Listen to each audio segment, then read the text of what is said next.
Hi everyone, मेरा नाम ऋचा जैन है।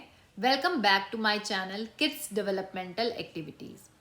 तो मैं आप लोगों के साथ टाइम टू टाइम बहुत सारी वीडियोस शेयर करती हूँ जिसमें हम बात करते हैं स्पीच के बारे में, स्पेशल एजुकेशन के बारे में, ऑक्यूपेशनल थेरेपी के बारे में।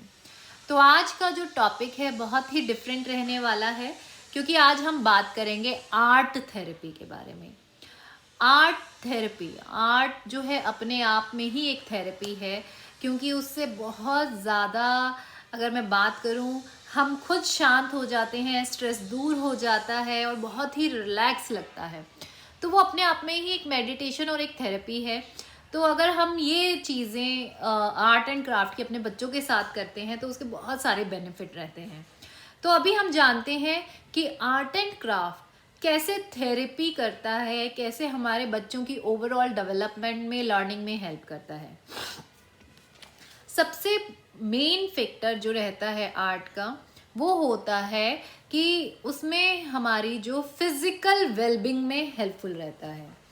अब आप लोग कहेंगे कि आर्ट का नाम, अगर फिजिकल का नाम मैं लूँ तो सबसे पहले दिमाग में आएगा कि कुछ ऐसी एक्टिविटी होगी जिसमें उछल कूद करना होगा, कुछ एक्सरसाइज करनी होगी, एक प्लेस से इधर प्लेस दूसरे प्लेस पे जाना होगा, कुछ मूविंग थिंग होगी। तो ऐसा नहीं है। फिजिकल वेलबींग अगर मैं बात करूं, सबसे बड़ी एक्सरसाइज, सबसे मुश्किल टफ एक्सरसाइज क्या होता है? एक जगह पर टिक कर शांति से विदाउट मूविंग बैठना। ये सबसे टफ एक्सरसाइज है। इधर उधर भागना बहुत आसान है, मूव करना आसान है, बट एक जगह पर बैठना सबसे डिफिकल्ट और सबसे मुश्किल टास्क एंड एक्सरसाइज है। आप लोग मेरी इस बात से एग्री करेंगे, जिनके बच्चे टिकते नहीं है उनको बैठाना सबसे ज़्यादा मुश्किल है। तो वाकई में sitting is the most crucial and difficult exercise to maintain, मतलब बहुत मुश्किल है। तो आर्ट के थ्रू आप ये चीज़ आप मास्टर कर सकते हैं। तो फिजिकल वेलबींग में हम अपने बच्चों को सिटिंग टॉलरेंस में हेल्प करते हैं, उनकी सिटिंग कैपेसिटी बढ़ जाती है और उनको सिटिंग में हेल्प मिलता है। तो धीरे धीरे अगर वो बैठना शुरू करेंगे तो वो टिकना शुरू करेंगे, तो उनकी लर्निंग अपने आप ही बढ़नी शुरू हो जाएगी, उनकी अटेंशन अपने आप ही बढ़नी शुरू हो जाएगी। फिजिकल वेलबींग में फर्स्ट थिंग कि वो सिटिंग टॉलरेंस इंक्रीज करता है।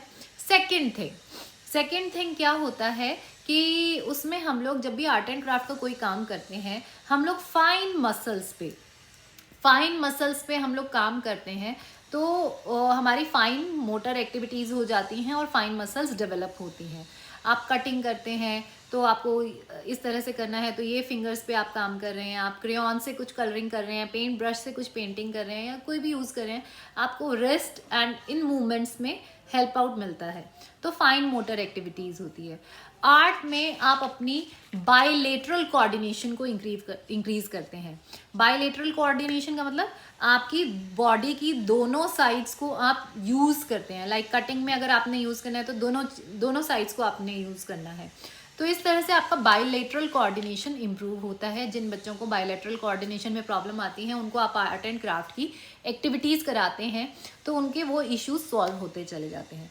तो सबसे पहली बात, फिजिकल वेलबींग में हेल्प करता है art. The second thing is, बच्चों की जो है कॉग्निटिव डेवलपमेंट होती है। अब कॉग्निशन क्या होता है कि किसी भी चीज़ की अंडरस्टैंडिंग, आप कितनी जल्दी उसको ग्रैब कर रहे हैं, आप कितनी जल्दी उसको लर्न कर रहे हैं, तो वो कॉग्निशन में हेल्प आउट करता है। क्योंकि आर्ट में आप कनेक्शंस बनाते हैं कि अच्छा ये यहाँ पर है, इसको ऊपर रखना है, इसको नीचे करना है, इधर मुझे इसको इस बाउंड्री से बाहर नहीं निकालना, इसके अंदर रखना है। तो इस तरह से हमारे जो कॉग्निशन है उसमें हेल्प आउट करता है। साथ ही साथ जो है हमारी इनोवेशन में, हमारी क्रिएटिविटी को एनहांस करता है। अगर हम बात करें ASD की specially, they lack imagination, they don't know pretend play, they lack imagination। अगर इमेजिनेशन नहीं है तो लर्निंग नहीं है, या कम है। तो जितनी ज़्यादा उनमें क्रिएटिविटी, इमेजिनेशन आएगी, उतना ज़्यादा उनको प्रिटेंड प्ले समझ में आएगा, उतना ज़्यादा उनकी क्रिएटिविटी बढ़ेगी, उतना ही ज़्यादा इमिटेशन बढ़ेगी, उतना ही ज़्यादा लर्निंग बढ़ेगी। तो आर्ट अपने आप में एक थेरेपी की तरह काम करता है। हम लोग बहुत मेहनत करते हैं कि बच्चा क्रिएटिविटी करे, प्रिटेंड प्ले करे, हमें इमिटेट करना स्टार्ट करे, उसकी जो है अंडरस्टैंडिंग बढ़े। Art is a very good source. अगर हम ये सब चीज़ें चाहते हैं, मैं ये नहीं कह रही थेरेपी अपनी जगह है, वो इक्वली इम्पॉर्टेंट है, बट इसकी इम्पॉर्टेंस को हम डिनाई नहीं कर सकते। ये एक ऐसा फैक्टर है जिसमें आपको कम मेहनत करते हुए बच्चे की इन सब चीज़ों पे फोकस करा सकते हैं। उसके साथ साथ occupational therapy, speech, special education के साथ साथ आप दिन में, मैंने हफ्ते में 2 दिन फिक्स किए हुए हैं, सैटरडे संडे, मैं उन 2 दिनों में आर्ट एंड क्राफ्ट की कुछ एक एक्टिविटीज़ उससे करवाती हूँ। बाकी दिन नहीं करवा पाती हूँ, टाइम नहीं होता है। तो इस तरह से हम लोग इन सब चीज़ों में कि उसकी कॉग्निशन में, इमेजिनेशन में, क्रिएटिविटी में, इमिटेशन में, इनोवेशन में आर्ट के थ्रू हम उसको हेल्प आउट कर सकते हैं। अब इमेजिनेशन आर्ट से ही आती है। इमिटेशन कि उसने वो चीज़ देखी और उसको वो कॉपी करके बनाना है, दैट इज़ इमिटेशन। तो ये सारी चीज़ें आर्ट के थ्रू आप उसके ब्रेन में डाल रहे हैं कि आपको इस तरह से कुछ करना होता है। तो आपने एक ब्रेन को प्लानिंग दी, वो प्लानिंग सिर्फ आर्ट तक नहीं होती, वो सारी जगह अप्लाई होती है। तो इस तरह से जो है कॉग्निशन बढ़ता है। मिरर न्यूरॉन्स क्या होता है, इमिटेशन में चाहिए होते हैं। तो जैसे ही बच्चा कुछ देख के कॉपी करेगा आर्ट में, तो उसके मिरर न्यूरॉन्स डेवलप होंगे। उसने आर्ट के थ्रू वो न्यूरॉन्स डेवलप करे, तो वो जब आप कोई एक्शन करेंगे कि अप, हैंड्स अप, तो वो मिरर न्यूरॉन अपने आप उसके हैंड अप करने में हेल्प आउट कर देगा। ही नोज कि मुझे हैंड अप करना है, तो कॉपी करना है। तो वो मिरर न्यूरॉन डेवलप करने में आर्ट बहुत अच्छा रोल प्ले करता है। तो ये फ़ायदा रहता है कॉग्निशन में कि मैथ्स के कॉन्सेप्ट क्लियर होंगे उसको, ऊपर नीचे, छोटा बड़ा। साथ ही साथ आपने मिरर न्यूरॉन्स डेवलप किए, इमिटेशन स्किल डेवलप की, इनोवेशन पे काम किया, आपने क्रिएटिविटी पे काम किया। अब बात आती है लर्निंग की। I am sorry. आर्ट अपने आप में एक लर्निंग है। आपने डिफरेंट टेक्सचर की उसको चीज़ें प्रोवाइड की, कभी सॉफ्ट, कभी हार्ड, कभी क्रेयॉन, कभी वाटर कलर, कभी स्केच पेन। तो उसने लर्न किया कि किस पे मुझे कितना फोर्स लगाना है, कैसे किस चीज़ को होल्ड करना है, मैंने कलर ऊपर करना है कि नीचे करना है। ओवरऑल लर्निंग उसकी बढ़ रही है बच्चे की। और जब बच्चा रिलैक्स्ड होता है, आसपास की सराउंडिंग खुशनुमा होती है, अच्छी होती है, तो उस टाइम लर्निंग सबसे ज़्यादा होती है। और आर्ट जो है हमारे आसपास के एटमॉस्फेयर को बहुत सूदिंग, बहुत रिलैक्सिंग और बहुत हैप्पी बना देता है। तो उस टाइम बच्चा बहुत रिलैक्स रहता है और लर्निंग अच्छी रहती है। और उस टाइम पे बच्चा आपको अच्छा आई कांटेक्ट भी देता है। अब जो नेक्स्ट चीज़ रहती है वो है इमोशनल वेलबिंग, कि आर्ट जो है इमोशनल वेलबिंग को प्रमोट करता है। वो कैसे, मैंने आपको ऑलरेडी बताया। आर्ट से रिलैक्सिंग होता है, सूदिंग इफेक्ट मिलता है ब्रेन को, ब्रेन शांत होता है, तो हाइपर एक्टिविटी रिड्यूस रहेगी।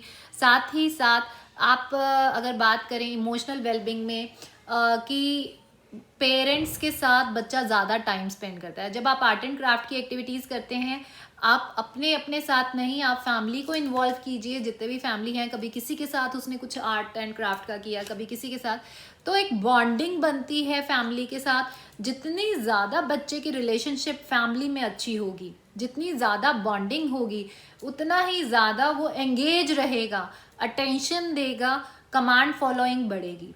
तो वो स्टार्ट होती है कि आपकी बॉन्डिंग कितनी अच्छी है। तो बॉन्डिंग क्रिएट करने का आर्ट एंड क्राफ्ट एक बहुत अच्छा तरीका रहता है। तो इमोशनल वेलबींग में हेल्प मिला। दूसरा, इमोशनल वेलबींग में क्या होता है, आर्ट जो है आपके ब्रेन के न्यूरल कनेक्शंस, जो ब्रेन में न्यूरल कनेक्शंस हैं, उनको बढ़ाता है, एंकरेज करता है। अब बेसिकली अगर मैं बात करूं ऑटिज्म में, ADHD या कोई भी डेवलपमेंटल डिले है, उसमें क्या होता है, हमारे जो न्यूरल कनेक्शंस हैं they are not that strong.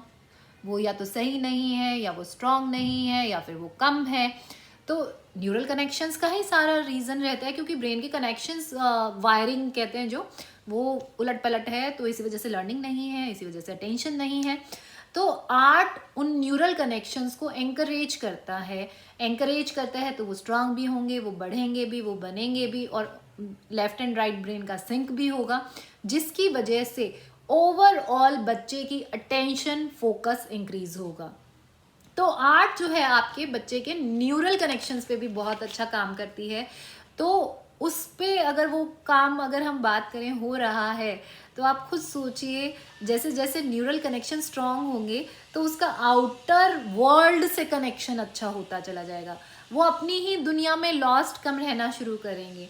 तो आर्ट बहुत अच्छा फॉर्म रहता है बच्चों को हमसे कनेक्ट करने का, आउटर वर्ल्ड से कनेक्ट करने का, और साथ ही साथ उनकी इम्प्रूवमेंट में, डेवलपमेंट में हेल्प करने का। तो आर्ट जो है इमोशनल वेलबींग में काम करता है। अब नेक्स्ट जो चीज़ रहती है आर्ट में, सेंसरी। बहुत सारे बच्चों को सेंसरी इश्यूज रहते हैं, टेक्टाइल इश्यूज रहते हैं, तो वो सारे हम आर्ट के थ्रू काम कर सकते हैं। आपने आर्ट एंड क्राफ्ट में कोई भी चीज़ों से उसको कटिंग, पेस्टिंग कुछ भी कराया, डिफरेंट डिफरेंट टेक्सचर की डिफरेंट चीज़ें प्रोवाइड कराई, कभी आपने उसको किसी टेक्सचर का कोई कलर दिया, कभी कोई कलर दिया, तो वो टच कर रहे हैं, होल्ड कर रहे हैं, तो उससे उनके जो सेंसरी इश्यूज हैं वो भी डाउन आएंगे। तो साथ ही साथ अब आपने उसको एक मूवमेंट दी, कोऑर्डिनेटेड मूवमेंट है बॉडी की, तो प्रॉप्रियोसेप्टिव इनपुट मिल रहा है कि मेरी बॉडी कहाँ पर है, किस तरह से मुझे उसे पोजीशन करना है, तो ओवरऑल उसको सेंसरी इनपुट्स मिल रहे हैं, जिसकी वजह से भी वो शांत रहेंगे। मैंने सेंसरी इनपुट्स पे बात करी थी पहले भी, कि बच्चों में सेंसरी इश्यूज रहते हैं तो वो उन्हीं में लॉस्ट हो जाते हैं, उसको सीकिंग की वजह से उनकी अटेंशन इतनी नहीं रह पाती है, जिसकी वजह से ओवरऑल लर्निंग कम रहती है। जब आप उनको वो सेंसरी इनपुट देंगे तो उनका ब्रेन सूद होगा, काम होगा, जब दिमाग शांत होगा तो उतना ही ज़्यादा वो अटेंशन देंगे। बार बार वही बात आ जाती है कि जितना ज़्यादा ब्रेन काम होगा उतना ज़्यादा अटेंशन बढ़ेगा, उतना ज़्यादा लर्निंग बढ़ेगी। ये पॉइंट आप समझ लीजिए। अगर बच्चे को कोई किसी भी तरह की कोई भी डिस्टर्बेंस है, लर्निंग नहीं हो पाती है। जितना ज़्यादा आप उसको रिलैक्स रखेंगे उतना ज़्यादा लर्निंग होगी। तो सेंसरी इनपुट से क्या होगा, वो शांत होंगे तो लर्निंग बढ़ेगी। तो देखा आर्ट के कितने सारे बेनिफिट्स निकले, कि आपने कनेक्ट किया उसके साथ इमोशनली, आपने फिजिकली उसको स्ट्रॉन्ग किया, आपने उसको कॉग्निटिवली स्ट्रॉन्ग किया, उसकी लर्निंग में हेल्प की आपने उसकी सेंसरी एक्टिविटीज़ में हेल्प आउट किया। वाओ, कितनी सारी चीज़ें हम एक साथ कर पा रहे हैं आर्ट के साथ, और उसमें ज़्यादा मेहनत भी नहीं करनी है, सिर्फ कुछ कुछ नई एक्टिविटीज़ हमें प्लान आउट करनी है आर्ट की उसके साथ। तो आर्ट एक ऐसी चीज़ है जो कहते हैं ना, गूंगे को भी ज़ुबान दे देती है, क्योंकि अगर वो वर्बली नहीं बोल पा रहे हैं तो वो अपनी आर्ट के थ्रू आपको कुछ शो कर सकते हैं। They can explain everything through art.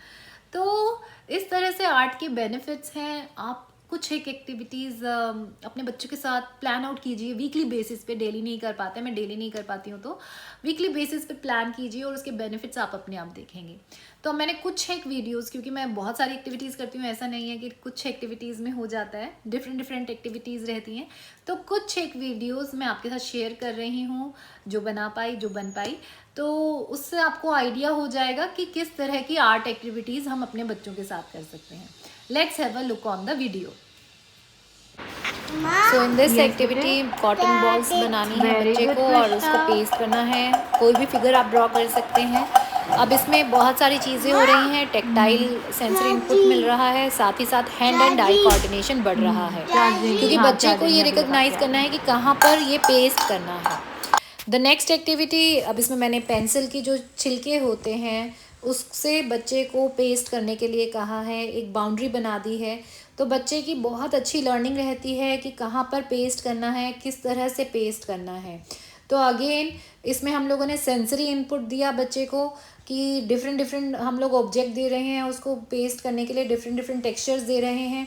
साथ ही साथ इसमें हैंड एंड आई कोऑर्डिनेशन बहुत इम्प्रूव होगा कि किस प्लेस पे किस तरह से मुझे वो पेस्ट करना है। तो स्पेशल जो है अवेयरनेस आएगी कि इतने स्पेस में, इस डायरेक्शन में, इस तरह से मुझे पेस्ट करना है। तो ये सारी अवेयरनेस बच्चे को इससे आती है, इन सब डिफरेंट आर्ट एक्टिविटीज़ से आती है। तो अब जो ये नेक्स्ट एक्टिविटी है, ये बहुत अच्छी एक्टिविटी है, बिंदी स्टिकिंग एक्टिविटी। आप देखेंगे इसको पुल करने के लिए बच्चे को फाइन मसल्स का यूज़ करना पड़ रहा है, फाइन मोटर एक्टिविटी है, तो इससे पेंसिल ग्रिपिंग बहुत अच्छी रहेगी बच्चे की। In future pencil gripping improve होती है।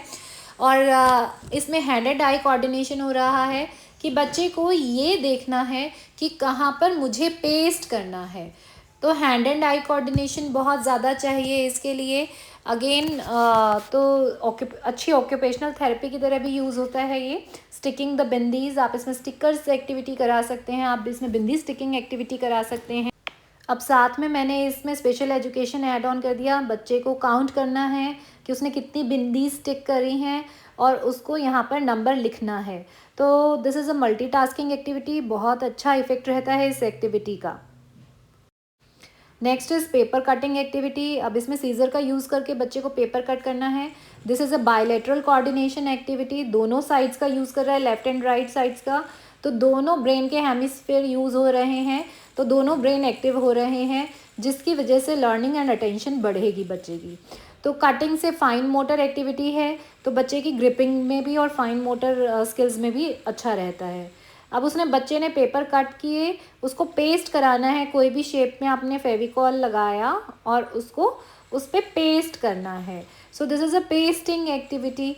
हैंड एंड आई कोऑर्डिनेशन चाहिए, फाइन मोटर एक्टिविटी है, साथ ही साथ इसमें आप टेक्टाइल, क्योंकि उसको फेविकॉल को भी टच करना पड़ रहा है, तो टेक्टाइल, साथ ही साथ फेविकॉल की स्मेल वो ले रहा है, तो स्मेल से हम लोग ओला फैक्ट्री पे भी हम लोग काम कर रहे हैं उसकी। तो आर्ट अपने आप में एक बहुत अच्छी थेरेपी है। अब आप देखेंगे ये सारी एक्टिविटीज़ करने के लिए बच्चे को एक जगह टिक कर बैठना है, और बच्चे ये एंजॉय भी कर रहे हैं तो वो बैठेंगे भी। अब वो बैठेंगे तो उनकी सिटिंग टॉलरेंस दूसरी एक्टिविटीज़ में भी हमें काम आएगी। तो ये सारी चीज़ें बच्चे की ओवरऑल डेवलपमेंट में, लर्निंग में, अटेंशन में बहुत हेल्पफुल रहती है। तो ये कुछ एक एक्टिविटीज़ हैं जो मैं कृष्णा के साथ करती हूँ, ऐसी बहुत सारी एक्टिविटीज़ हैं। और मैं आपको उसकी फ़ाइल ज़रूर दिखाना चाहूँगी कि जैसे अब आपने देखा इसमें मैंने डिफरेंट डिफरेंट शेप्स बना दी हैं, उसमें उसको कलर करना है। मैं नंबर 8 हमेशा उससे ज़रूर ड्रॉ करवाती हूँ, क्योंकि number 8 is a midline crossing activity, जिसकी वजह से ब्रेन्स का कोऑर्डिनेशन आता है और वो मस्ट रहती है। तो when ever I do colouring activity तो मैं उससे 8 पे ज़रूर कलर करवाती हूँ इस तरह से। तो इसमें जब मैं शेप्स ड्रॉ करती हूँ, I give him different different colours. मैंने वैक्स क्रेयॉन दे दिया, मैंने प्लास्टिक क्रेयॉन दे दिया उसको पेंसिल कलर दे दिया, उसको स्केच पेन दे दिया, डिफरेंट डिफरेंट कलर्स से, डिफरेंट डिफरेंट टाइप के कलर्स से उससे कलर कराती हूँ, ताकि उसकी पेंसिल ग्रिपिंग अच्छी हो, उसकी हैंड राइटिंग में हेल्प मिले इन फ्यूचर, और साथ ही साथ उसको एक नॉलेज आए कितना प्रेशर किस पे अप्लाई करना है। क्योंकि बच्चों को ये नॉलेज नहीं रहती है कि जब वो लिखना शुरू करते हैं, मुझे कई लोग बच्चे बहुत दबा के लिखते हैं, कई बच्चे बहुत लाइट लिखते हैं। तो वो इश्यूज़ के लिए अभी से आप उसको कलरिंग में डिफरेंट डिफरेंट टाइप के कलर्स क्रेयॉन्स वगैरह देंगे तो वो इश्यूज़ कम रहेंगे बच्चे में। अब इस तरह की मैं एक्टिविटीज़ उससे कराती हूँ, मैंने ऑलरेडी शेयर की है। This is the activity. इसमें मैंने ये फॉर्म्स लिए हैं, फॉर्म है, उस पर मैंने बिंदी पेस्ट करा दी है कि ये ऑरेंज है। फॉर्म से ही डैब डैब करके ट्री बनवाया उससे, तो डिफरेंट डिफरेंट टेक्सचर हो गया, फॉर्म का टेक्सचर ले रहा है, कैसे उसको डैब डैब करना है, कैसे उसको प्रेस करना है। ये हमने कॉटन से रैबिट बनाया था, इस तरह से ये एक्टिविटी है। अब this is the water colour activity. Krishna को इसमें वाटर कलर करना था। इसमें हमने लीव्स को फेविकॉल लगाया और उसके ऊपर पेस्ट ऐसे ऐसे पेस्ट कर दिया उसने। तो this is a good sensory activity also, क्योंकि डिफरेंट चीज़ का उसको टेक्सचर मिल रहा है। तो अब इसमें लीफ से कलर कराया, लीफ को वाटर कलर में डैब किया और उसके ऊपर ऐसे ऐसे पेस्ट करा दिया। तो again this is a good activity, sensory play हो गया। इसमें हम लोगों ने जो है एक ब्रश से ऐसे ऐसे किया। तो different different activities, there are lots of activities, बहुत सारी और एक्टिविटीज़ ऐसे मैं दिखाती रहूँगी तो मेरे ख्याल से आधा घंटा इसी में ही निकल जाएगा। तो आप किडन गार्डन में कोई भी आर्ट एंड क्राफ्ट की एक्टिविटीज़ उससे बच्चे से करा सकते हैं, कटिंग, पेस्टिंग, उसके साथ साथ बहुत सारे डिफरेंट डिफरेंट एक्टिविटीज़, और बच्चे उसको एंजॉय भी करते हैं। बच्चे एंजॉय करते हैं तो वो लर्न भी करते हैं, और साथ ही साथ इन्वॉल्वमेंट भी रहती है, और ये वाकई में एक थेरेपी की तरह काम करता है और बहुत अच्छा इफेक्ट रहता है बच्चों की ओवरऑल डेवलपमेंट में इसका। तो मैं वीक में 2 टाइम्स करती हूँ, आप अपने टाइम के अकॉर्डिंग इसको मैनेज कर सकते हैं। और आप इसके रिजल्ट्स अपने आप देख सकते हैं कि वाकई में बच्चों के ऊपर इसका बहुत पॉजिटिव इफ़ेक्ट रहता है, उनकी लर्निंग में, उनकी अटेंशन में। तो आई होप आपको ये आर्ट थेरेपी अच्छी लगेगी और इसके रिजल्ट्स भी आपको बहुत अच्छे मिलने वाले हैं। तो अगर आपको मेरी वीडियोस पसंद आ रही हैं तो प्लीज़ मेरे चैनल को लाइक, शेयर एंड सब्सक्राइब करना मत भूलिएगा। Thank you so much.